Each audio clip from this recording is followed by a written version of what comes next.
The well-being of mothers and children is high on the agenda at the World Health Assembly, and Somalia is leading a resolution on maternal, newborn, and child mortality. What does this resolution propose? Thank you, Linord, for that question. So the really important thing to note is that the Sustainable Development Goals did provide some very clear targets that we need to realize by 2030. And we really are off the mark when it comes to meeting those targets. So what the resolution is proposing is to rejuvenate and re-energize efforts around attaining the targets. This morning, we were in a conversation where we realized that more than 54 countries will miss the targets at the rate that we are going, despite the progress that's being made, and that it's important to course correct and to motivate country actions so that we ensure that there's more attention, there's a focus, there's advocacy, and there's action across the multiple countries that are lagging behind. So this is what the resolution is supposed to focus us on.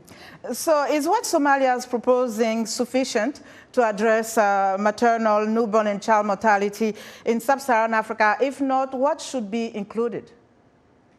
The thing to note is that it is a reminder and a catalyzer for action. The most important thing is not to question whether it's sufficient, but to really reflect on the actions that we need to take in the coming days.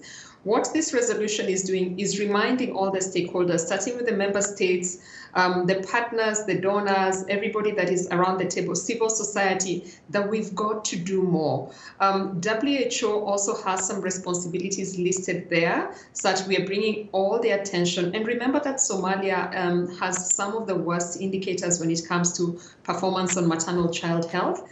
And so not only are they calling on themselves as a nation and committing so that there's accountability, but also reminding other countries that we are in this together. So really recognizing that we've got to move together in one direction to drive that positive action, to ensure that we're not losing moms and babies to preventable deaths. Okay.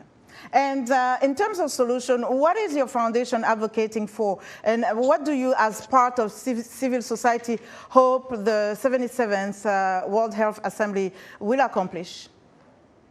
Yeah, for us, I think the most important thing that we're pushing for is a focus on equity, the recognition that the Sustainable Development Goals really are about achieving rights for all populations, for everybody globally. So paying attention to issues of gender equality, making sure that children are not being left behind in the discourse, ensuring that services are being provided for vulnerable groups like adolescent girls and young women, and really using this political stage that we are in currently to say that we've got to pay attention.